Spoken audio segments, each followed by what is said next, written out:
Hello everyone, welcome to civil staff Himachal. आज के lecture में हम 10 एमसीक्यूज रिवाइज करेंगे जो कि आपका टॉपिक से रिलेटेड रहेगा, that is subordinate courts and tribunals. So बहुत ही इंपॉर्टेंट टॉपिक है, अगेन बहुत सारे क्वेश्चंस पूछे गए हैं।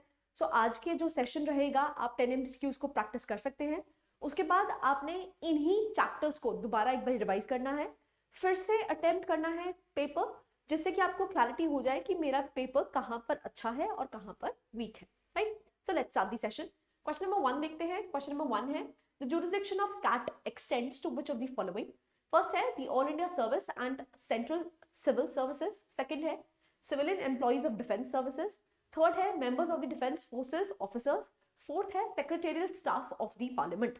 सो कैट जो है, सेंट्रल एडमिनिस्ट्रेटिव ट्रिब्यूनल जो है, उसकी jurisdiction आपको कहां तक देखने को मिलती है, किस पर अप्लाइड है। सो करेक्ट आंसर आपको बताने हैं 1 and 2 only, 1 and 4 only, 2 and 3 only, और इज डी 1, 2 and 4। हाँ जी, आप वीडियो को पॉज कीजिए और अपने आंसर को मार्क कीजिए। हम आंसर देखते हैं, आंसर बन जाता है A, that is 1 and 2। Now अगर हम बात करते हैं, just a second, so CAT की अगर बात करते हैं तो अंडर आर्टिकल 323A आपको कैट फॉर्म होता हुआ दिखता है ना। वो किसके लिए है? So it is for all India services and central civil services के लिए, और दूसरा है जो भी सिविलियन एम्प्लॉइज आपको देखने को मिलते हैं डिफेंस सर्विसेज के लिए, उनके लिए ये बनाया गया है। अगर हम बात करते हैं जो यहाँ पर मेंबर्स ऑफ डिफेंस फोर्सेज हैं, वहां पर एक्सेप्शन है, ये उनके लिए नहीं बना है, इसलिए थर्ड और फोर्थ दोनों ही गलत हो जाते हैं। तो आप देख सकते हैं, अगेन फैक्चुअल इंफॉर्मेशन है, you have to remember this. So आप देख सकते हैं the members of the defence forces officers and servants of the Supreme Court and the secretarial staff of the Parliament are not covered by it. Right? So this is CAT. Next question में move करते हैं, question number 2 है। Question number 2, consider the following statements with reference to CAT, that is Central Administrative Tribunal. First है, the Article 323 empowers the President to provide for the establishment of administrative tribunals. Second है, the CAT, that is Central Administrative Tribunal, is not bound by the procedure laid down and in the Civil Procedure Code of 1908. आपको correct statements बतानी है, 1 only, 2 only, both 1 and 2, और is D neither 1 nor 2। हाँ जी, video को pause कीजिए, अपने answer को mark कीजिए। अगेन सिंपल क्वेश्चन है, अगर आपने एडमिनिस्ट्रेटिव ट्रिब्यूनल्स के बारे में पढ़ा है। Okay, let's see the answer. Answer देख लेते हैं, आंसर बन जाता है आपका बी। देखिए फर्स्ट स्टेटमेंट क्यों गलत है, क्योंकि यहाँ पर प्रेसिडेंट नहीं बट क्या है, parliament. So it is the parliament that provides for the establishment of administrative tribunals. So जो CAT और SAT बनाए जाते हैं वो कौन बनाता है? It is the parliament and not the president. इसीलिए फर्स्ट स्टेटमेंट गलत हो जाती है। आर्टिकल नंबर बिल्कुल ठीक है, आर्टिकल 323A। राइट, नेक्स्ट अगर हम बात करते हैं, जो CAT है वो CPC या CRPC को फॉलो नहीं करता है, इनका खुद का प्रोसीजर होता है जिसको हम प्रिंसिपल्स ऑफ नेचुरल जस्टिस कहते हैं, प्रिंसिपल्स ऑफ नेचुरल जस्टिस। सो इनको CPC, CRPC, IEA, that is Indian evidence act को फॉलो करने की जरूरत नहीं है। राइट, सो बिल्कुल ठीक है, सेकंड स्टेटमेंट बिल्कुल ठीक हो जाता है। It is not bound by the procedure laid down in the CPC, that is civil procedure code 1908। Done, next question में मूव करते हैं। अगेन आप यहाँ पर एक्सप्लेनेशन पढ़ सकते हैं। So it empowers the parliament to provide for the establishment and it is not the president, इसलिए फर्स्ट स्टेटमेंट इनकरेक्ट हो जाता है। थर्ड क्वेश्चन में मूव करते हैं। थर्ड क्वेश्चन है, consider the following statements with respect to SAT। अब state administrative tribunals के बारे में पूछा गया है। It is established only by the state government for taxation and industrial and labour matters. Second है, the hierarchy of tribunals may be created for the adjudication of disputes. So यहाँ पर hierarchy बना सकते हैं, कैट में hierarchy नहीं बना सकते। बेसिकली यहाँ से पूछा गया है, जो SAT है उसमें आप हायरार्की बना सकते हैं। आपको बताना है करेक्ट स्टेटमेंट्स कौन सी हैं, 1 only, 2 only, both 1 and 2, और इज डी neither 1 nor 2। हाँ जी, अटेम्प्ट कर सकते हैं, वीडियो को पॉज कीजिए और अपने आंसर को मार्क कीजिए। Okay, let's see the answer. Answer देख लेते हैं, आंसर है बी, 2 only। देखिए बिल्कुल ठीक है, अगर हम कैट की बात करते हैं तो वहां पर हायरार्की नहीं बन सकती है, लेकिन अगर हम SAT की बात करते हैं तो वहां पर हायरार्की बन सकती है ना। एज द नेम सजेस्ट, ये एडमिनिस्ट्रेटिव ट्रिब्यूनल्स हैं, तो ऑब्वियस सी बात है ये किसके लिए बनाए जाएंगे, एडमिनिस्ट्रेटिव सर्विसेज के लिए बनाए जाएंगे। सो यहाँ पर जो फर्स्ट स्टेटमेंट है वो इनकरेक्ट हो जाती है। ठीक है, so first statement is incorrect. आप देख सकते हैं, अगेन हम यहाँ पर बात करते हैं, स्टेटमेंट क्या थी, it is established only by the state government for taxation and industrial and labour matters. अगर हम इन मैटर्स की बात करते हैं तो ये एडमिनिस्ट्रेटिव ट्रिब्यूनल्स नहीं, बट ये किस आर्टिकल के तहत आपको देखने को मिलते हैं, आर्टिकल 323B। ठीक है जी, ओके। नेक्स्ट क्वेश्चन में मूव करते हैं, question number 4, which of the following statements is incorrect regarding CAT. आपको इनकरेक्ट स्टेटमेंट बताना है। ए है आपके पास, it exercises original jurisdiction in relation to recruitment and all services matter of public servants covered by it. Second है, B है, members of tribunals are drawn only from judicial streams and are appointed by the president. C है, the CAT is not bound by procedure laid down in the CPC. D है, originally appeals against the order of the CAT could be made only in Supreme Court and not in the High Courts. हाँ जी, आपको incorrect statement बताना है cat के regarding. Again अभी हम पढ़ के आए, आई होप ये क्वेश्चन इजियर है। ओके, आप वीडियो को पॉज कीजिए और अपने आंसर को मार्क कीजिए। Let's see the answer. Answer देख लेते हैं, यहां पर है बी।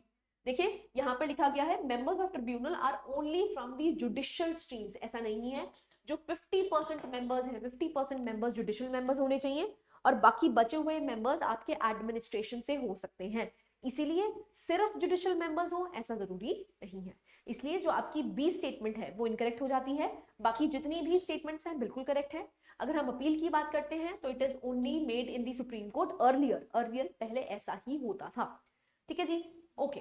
नेक्स्ट स्टेटमेंट में क्वेश्चन पे मूव करते हैं, question number 5, consider the following statements with reference to administrative tribunal. First है, the chairman of the SAT is appointed by the governor. Second है, the act also makes a provision for setting up of a joint administrative tribunal for 2 और more states. Correct statements बतानी है आपको, 1 only, 2 only, both 1 and 2, or is it D, neither 1 nor 2। Again आपसे administrative tribunal के बारे में पूछा गया है। सो जो चेयरमैन है सैट के वो अपॉइंट करे जाते हैं बाय द प्रेसिडेंट। दूसरा दे रखा है कि यहाँ पर आपको जॉइंट एडमिनिस्ट्रेटिव ट्रिब्यूनल की भी प्रावधान दिया गया है। हाँ जी, अगेन क्वेश्चन को वीडियो को पॉज कीजिए और अपने आंसर को मार्क कीजिए। Let's see the answer. Answer देख लेते हैं, आंसर बन जाता है बी। नाउ जो चेयरमैन है स्टार्ट के, उनको अपॉइंट गवर्नर ना करके कौन करते हैं, इट इज द प्रेसिडेंट। ठीक है, इसलिए फर्स्ट स्टेटमेंट गलत हो जाता है। सेकंड स्टेटमेंट बिल्कुल ठीक है, यहाँ पर आपको प्रावधान दिया गया है अगर दो या दो से ज्यादा स्टेट्स कहती हैं कि हमें जॉइंट एडमिनिस्ट्रेटिव ट्रिब्यूनल चाहिए तो वो बनाया जा सकता है। ठीक है, ओके जी। सो स्टेटमेंट हो जाती है बी करेक्ट। सो आप देख सकते हैं जो चेयरमैन जो भी हैं वो अपॉइंट करे जाते हैं प्रेसिडेंट के द्वारा after the consultation with the governor of the state concern. तो याद रखना है अपॉइंटमेंट कौन करता है, चाहे कैट हो चाहे सैट हो, उसके मेंबर्स चेयरमैन सारों को अपॉइंट कौन करता है, it is the president and not the governor. ठीक है जी, okay. So this was the explanation. Next question पे मूव करते हैं, question number 6, which of the following types of citizens are provided with free legal services under the National Legal Services Authority। so NALSA के बारे में पूछा गया है, आपसे ये पूछा गया है अगर हम नालसा की बात करते हैं तो आर्टिकल 39A के तहत ये दिया गया था कि आपको फ्री लीगल एड प्रोवाइड करनी है वल्नरेबल सेक्शन को। ना बेसिकली आपसे ये पूछा गया है कि नालसा किन को फ्री लीगल सर्विसेज प्रोवाइड करता है, राइट। सो ए है persons with an annual income of less than 3 lakh. Second है मेंबर ऑफ एससी और एसटी। थर्ड है ऑल सीनियर सिटीजन्स। सो आपको बताना है किन को फ्री लीगल सर्विसेज प्रोवाइड करी जाती है नालसा के तहत, 1 and 2 only, 2 only, 2 and 3 only, or is it D, 1, 2, 3। Again important है, आपसे ये पूछा जा सकता है कि नालसा में अगर हम फ्री लीगल एड की बात करते हैं तो किन किन को फ्री लीगल एड प्रोवाइड करी जाती है। नाउ वीडियो को पॉज कीजिए और अपने आंसर को मार्क कीजिए। Okay, let's see the answer. Answer बन जाता है आपका बी, दैट इज 2 ओनली। सो जो एससी और एसटी के मेंबर्स हैं उनको यहाँ पर फ्री लीगल एड प्रोवाइड करी जाती है। नाउ हम पढ़ लेते हैं, देखिए क्या क्वेश्चन है कि फ्री लीगल एड किसको प्रोवाइड करी जाती है। तो आप यहाँ पर एक्सप्लेनेशन में देख सकते हैं। सो जो मेंबर और है एससी एसटी के उनको दी जाती है। दूसरा जो विक्टिम रह चुके हैं ह्यूमन ट्रैफिकिंग के उनको दी जाती है। दूसरा आप देख सकते हैं अ वुमन और a child. Next mentally ill और otherwise disabled person. So disabled अगर कोई है उनको भी दी जाती है। A person under circumstances of under served want such as being victim of mass disaster, ethnic violence। तो अगर इन क्राइटेरियाज के तहत आप फिट होते हैं तो आपको फ्री लीगल एड प्रोवाइड करी जाएगी। Persons whose income annual income does not exceed 1 lakh. So अगर हम supreme court legal services committee की बात करते हैं तो वहां पर लिमिट दे रखी है 1,25,000, वैसे जनरली इट इज 1 लाख। तो यहाँ पर आपको सारी प्रोविजंस दे रखी हैं कि कौन कौन को, किस किस को हम यहाँ पर फ्री लीगल एड प्रोवाइड कर सकते हैं, ठीक है। सो याद रखना है, अगेन 2-3 बार आप रीड कर सकते हैं, आपको आराम से याद हो जाएगा। नेक्स्ट क्वेश्चन पे मूव करते हैं, question number 7। Consider the following statements with respect to NALSA. So NALSA के बारे में पूछा गया है। फर्स्ट है, its purpose is to provide free legal aid services to eligible candidates and to organize lok adalats for speedy resolution of cases. Second है, the Chief Justice of India is executive chairman of the authority. Correct statements बतानी है, one only, two only, both one and two, or is it D, neither one nor two. Again, NALSA के बारे में पूछा गया है, बहुत ही simple सा क्वेश्चन है, अगर आपने नालसा की कॉम्पोजिशन पढ़ी है आप आराम से कर सकते हैं। सो वीडियो को पॉज कीजिए और अपने आंसर को मार्क कीजिए। Let's see the answer. Answer देख लेते हैं, इट इज ए। सो इसका पर्पस क्या है, आर्टिकल 39A के तहत बनाई गई थी। अगर हम बात करते हैं नालसा की, जैसे नेशनल लीगल सर्विसेज अथॉरिटी देखने को मिलती है, वैसे स्टेट लीगल सर्विसेज अथॉरिटी भी देखने को मिलती है, डिस्ट्रिक्ट लीगल सर्विसेज अथॉरिटी भी देखने को मिलती है। सो लीगल सर्विसेज एक्ट 1987 में लाया गया था, जिसके तहत ये सारा कुछ बनता है। लोक अदालत की अगर बात करते हैं तो लोक अदालत भी आपको फॉर्म किसमें होते हुए दिखते हैं, नालसा के तहत ही। बिल्कुल स्टेटमेंट करेक्ट है, फ्री लीगल एड प्रोवाइड करना चाहते हैं और स्पीडियर जस्टिस प्रोवाइड करना चाहते हैं बाय एस्टैब्लिशमेंट ऑफ लोक अदालत, राइट। स्टेटमेंट कौन सी करेक्ट हो जाती है, 1 ओनली। नाउ अगर हम यहाँ पर बात करते हैं, जो चीफ जस्टिस ऑफ इंडिया है वो पेट्रन इन चीफ है एंड सेकंड सीनियर मोस्ट जज of the supreme court of India is the executive chairman of the authority. इसलिए जो आपका सेकंड स्टेटमेंट है वो गलत हो जाता है। तो याद रखना है, अगर हम चीफ जस्टिस ऑफ इंडिया की बात करते हैं तो वो पेट्रन इन चीफ है, और जो सेकंड सीनियर मोस्ट जज होंगे ना, वो होते हैं executive chairman of the authority. Again composition अगर आपको याद है नालसा के बारे में, आप इजीली ये अटेम्प्ट क्वेश्चन कर सकते थे, ठीक है जी। नेक्स्ट क्वेश्चन में मूव करते हैं, क्वेश्चन नंबर 8। क्वेश्चन नंबर 8 है, consider the following statements. First है, the article 39A of the constitution provides for free legal aid to the poor and weaker sections of the society to promote justice on the basis of equal opportunity. Second है, parliament enacted legal services authority act for providing free and competent legal services to weaker sections of the society. Correct statements बतानी है आपको, 1 only, 2 only, both 1 and 2, or is it D, neither 1 nor 2. Again आपसे पूछा गया है NALSA के बारे में ही स्पेसिफिकली। आप वीडियो को पॉज कीजिए और अपने आंसर को मार्क कीजिए। Let's see the answer. Answer देख लेते हैं, आंसर है सी, दोनों ही बिल्कुल करेक्ट हैं। अभी मैं आपको बता रही थी कि आर्टिकल 39A के तहत ये दिया गया था कि फ्री लीगल एड प्रोवाइड करनी है ना, इसी के तहत इसको एनैक्ट करने के लिए यहाँ पर पार्लियामेंट एक एक्ट लेके आए जिसका नाम क्या है, legal services authorities act of 1987। उसके तहत ही NALSA, that is national legal services authority, state legal services authority और डिस्ट्रिक्ट लीगल सर्विसेज अथॉरिटी बनाई गई है। दो काम क्या है कि हम जस्टिस प्रमोट करना चाहते हैं on the basis of equal opportunity. तो दोनों ही स्टेटमेंट्स करेक्ट हैं। सो आंसर क्या बन जाता है आपका, C. Done.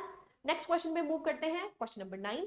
Consider following statements. First है, article 39A of the constitution provides for free legal aid to the poor and weaker sections of the society to promote justice on the basis of equal opportunity. Second है, role played by NALSA and its networks is very much relevant to achieving the SDG 15. आपको बताना है correct statements कौन सी हैं, 1 only, 2 only, both 1 and 2, or is it D, neither 1 nor 2. So basically जो NALSA provide करी गई है वो किस SDG से रिलेटेड है, ये क्वेश्चन पूछा गया है। वीडियो को पॉज कीजिए और अपने आंसर को मार्क कीजिए। Okay, let's see the answer. Answer बन जाता है ए। देखिए फर्स्ट स्टेटमेंट तो अभी हम पढ़ के आए हैं, बिल्कुल करेक्ट है। आर्टिकल 39A के तहत ही पार्लियामेंट ने यहाँ पर एक एक्ट इनैक्ट किया था जिसमें हम फ्री लीगल एड प्रोवाइड करना चाहते हैं। सो फर्स्ट स्टेटमेंट करेक्ट है। सेकंड स्टेटमेंट यहाँ पर SDG 15 नहीं बट क्या है, SDG 16। सो SDG 16 से रिलेटेड है, ना कि SDG 15। सो अगर हम बात करते हैं तो it is SDG 16, goal number 16, जहां पर promote peaceful and inclusive societies for sustainable development, provide access to justice for all, and build effective and accountable and inclusive institutions at all the levels. So it is related with SDG 16 and ना कि 15, इसलिए second statement गलत हो जाता है। ठीक है जी, ओके। नेक्स्ट क्वेश्चन में मूव करते हैं, last question for the day, question number 10। Which of the following is true regarding the qualifications required for appointment of a person as a district judge? So basically district judge की qualifications पूछा गया है। आपको बताना है true statement कौन सी है इन चारों स्टेटमेंट्स में से। ए है, he should have been an advocate for a minimum of 8 years. B है he should be in service of the central or the state government, C है he should be recommended by the high court for appointment, or is D all of the above. आपको बताना है कौन सी qualifications आपको देखने को मिलती हैं डिस्ट्रिक्ट कोर्ट के रिगार्डिंग। नाउ क्वालिफिकेशंस 3 है, नाउ आपको बताना है इनमें से कौन सी करेक्ट है। हाँ जी, सो वीडियो को पॉज कीजिए और अपने आंसर को मार्क कीजिए। Let's see the answer. Answer बन जाता है आपका C, he should be recommended by the high court for appointment, this is true. Now qualifications की अगर बात करते हैं तो यहाँ पर 8 इयर्स नहीं बट 10 इयर्स है। Now he should not be in service, rather आपको सेकंड स्टेटमेंट दे रखा है he should be in service, he should not be in service is another condition. तो पहली दो स्टेटमेंट्स बिल्कुल गलत हो जाती हैं। सी स्टेटमेंट बिल्कुल करेक्ट है। यहाँ पर ये दिया गया है कि जो हाई कोर्ट है वो शायद रेकमेंड करे तो आपकी क्वालिफिकेशन बन जाती है एज अ डिस्ट्रिक्ट जज। सो सी स्टेटमेंट करेक्ट है, इसलिए आंसर क्या बन जाता है आपका C, right. So these were the 10 questions जो कि रिलेटेड रहे आपके सबऑर्डिनेट कोर्ट्स और ट्रिब्यूनल से।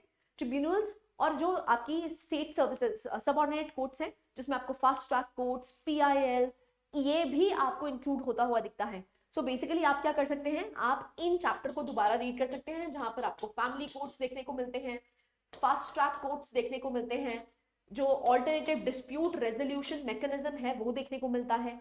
सो यहाँ पर जो भी इंपॉर्टेंट फीचर्स हैं आप एक बारी दोबारा रिवाइज कीजिए, क्योंकि ऑब्वियसली 10 क्वेश्चंस में हम आपको सारा सिलेबस तो रिवाइज नहीं करवा सकते हैं। व्हाट इज मोस्ट इंपॉर्टेंट हमने उसको केटर किया है। नाउ आपकी ड्यूटी बनती है आप इसको दोबारा एक बारी रिवाइज कीजिए और उसके बाद दोबारा अटेम्प्ट कीजिए। Now this was it, I hope you like this session, thank you very much.